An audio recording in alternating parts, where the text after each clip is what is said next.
Shalom, shalom, je bénis le nom de l'Éternel en ce jour. Aujourd'hui, nous sommes le 11 mai 2020 et pendant mon sommeil, le Seigneur m'a fait grâce et il m'a donné une prophétie à travers une vision où le Seigneur m'a montré une pandémie plus dangereuse que le coronavirus qui devait arriver dans les jours à venir. Et la pandémie-ci était tellement grave, elle était tellement dangereuse, elle tuait tellement de personnes. C'est une pandémie qui tuait vraiment des personnes, qui tuait vraiment et vraiment de personnes. J'ai vu des personnes mourir de partout. Et à chaque fois, le Seigneur transportait mon esprit pour me déposer sur des endroits différents. Et les endroits où le Seigneur me déposait, si je voyais comment des personnes mouraient, je voyais comment des personnes étaient frappées par ce virus. Je voyais comment les personnes... En fait, c'est un virus en fait que ça ne serait pas comme le coronavirus. C'est un virus du genre, dès que tu attrapes ça, ça te tue là. Donc, on n'aura même pas le temps de t'amener à l'hôpital. Et à chaque fois où le Seigneur me transportait, et je voyais comment des personnes étaient contaminées et ils mouraient sur le terrain. Et dans la vision, je me suis retrouvé même à l'église. Et dans l'église où je me suis retrouvé, j'ai vu avec le prophète Rodrigue Ndefo. Le prophète qui est au Cameroun, là, il s'appelle le prophète Rodrigue Ndefo. Je l'ai vu, il était à genoux devant sur le pupitre. Il était à genoux sur l'autel, il était à genoux et il était en train de prier. Il était en genoux. Et pendant qu'il priait, quand il s'est levé, il y a vu des personnes qui sont venues lui dire qu'il y a quelqu'un, il y a déjà deux personnes qui sont tombées dans la salle et ils sont morts. Et quand on est venu lui dire ça comme ça, et il a dit que même à l'église, il a dit ça comme ça, et la personne même qui est tombée, qui était tombée et décédée suite à cette pandémie-là, il était juste derrière moi. Donc quand il dit derrière moi, c'est-à-dire j'étais debout à l'église comme ça, en train d'adorer, en train de prier, et lui, il était juste derrière moi. Il est tombé, il est mort. Et j'ai vu comment on l'a porté, j'ai vu comment on l'a soulevé, j'ai vu comment on l'a porté. Et c'est comme ça que j'avais la panique. Je voyais comment le monde était bouleversé. Je voyais comment les gens fuyaient, les gens couraient de partout. Et je voyais comment les gens criaient, les gens se lamentaient. Les gens disaient, mais ça c'est quoi ça? Je voyais comment les personnes tombaient, ils mouraient. Les personnes, toute personne qui était atteinte de cette maladie tombait et mourait. Mais les enfants de Dieu étaient épargnés. Les enfants de Dieu étaient épargnés parce que tous ceux qui avaient la marque du Seigneur Jésus-Christ était épargnée. Parce que j'ai vu des personnes mourir, j'ai vu des personnes tomber, j'ai vu des personnes vraiment qui étaient dans le, je sais pas comment je vais dire ça, qui tombaient, qui mouraient par ce virus-là. Et ce virus-ci, tellement ça chromatisait les gens.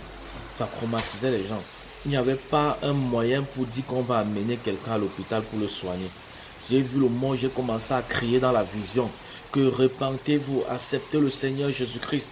C'est comme ça que je criais dans la vision. Je demandais aux gens de se repentir. Je demandais aux gens d'accepter le Seigneur Jésus-Christ, mais personne ne voulait me comprendre. Je suis arrivé même, le Seigneur m'a transporté, j'ai apparu à côté d'un jeune blanc qui était sur son ordinateur et j'ai commencé à lui prêcher de Jésus. Je lui ai parlé de Jésus et dit, mon frère, repends-toi et accepte le Seigneur Jésus-Christ. Il a refusé, il a dit que pour lui, Jésus n'existe pas. Et c'est comme ça que je voyais les gens tomber, ils mouraient. Les gens tombaient, les gens étaient contaminés de ce virus, de cette pandémie. Cette pandémie vraiment faisait les ravages partout dans le monde entier. Je dis c'était plus dangereuse cette pandémie-ci que le coronavirus. Donc c'est ce que le Seigneur m'a montré. Et ici, là, nous sommes le 11 mai 2020 et c'est après dans un sommeil que le Seigneur m'a fait voir ces choses. Et je voyais comment en Europe, en Amérique, partout, je voyais comment des personnes couraient, les personnes couraient de partout. Les personnes couraient de partout pour fuir en fait le virus, mais ils ne parvenaient pas. Donc, vraiment que le nom de l'Éternel soit béni, que le nom de l'Éternel soit glorifié. Comme d'habitude, ça c'est une prophétie que le Seigneur m'a donnée et qui va arriver dans les jours à venir. Donc, il faut vraiment comprendre. Donc, et quand ça va arriver, cette pandémie, c'est en fait, est loin du coronavirus. Parce que le coronavirus ne vaut même pas le tiers de la pandémie, de l'autre pandémie. Ça, c'est une pandémie dont le virus vraiment est trop fort. C'est-à-dire, quand ça te prend, en fait, on n'a pas besoin de t'amener à l'hôpital. Donc, il n'y aura même pas une opportunité pour t'amener à l'hôpital. Donc, ça serait du genre, quand ça te prend, ça Ça te tue directement sur le terrain. Parce que j'ai vu des personnes mourir.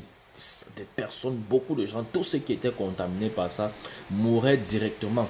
Donc, on ne les transportait pas pour l'hôpital. Ils mouraient sur le champ.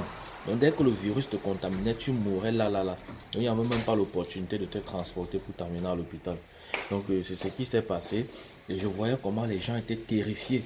Et le Seigneur transportait mon esprit pour m'amener dans différents pays. Et je voyais comment tous ces pays où le Seigneur m'amenait étaient terrifiés. Et je criais dans les rues, je voyais comment les gens mouraient dans la vision, je criais que repentez-vous, acceptez le Seigneur Jésus-Christ. Je criais jusqu'à ma voix est partie dans la vision. Donc j'ai crié jusqu'à ma voix est partie. Donc c'est ce qui s'est passé. Nous sommes le 11 mai. C'est une prophétie que le Seigneur m'a donnée. 2020, le 11 mai 2020. Comme de coutume, j'enregistre les songes, les visions que le Seigneur me fait grâce de voir. Donc, que le nom de l'Éternel soit glorifié à jamais. Ça s'est passé ici en France.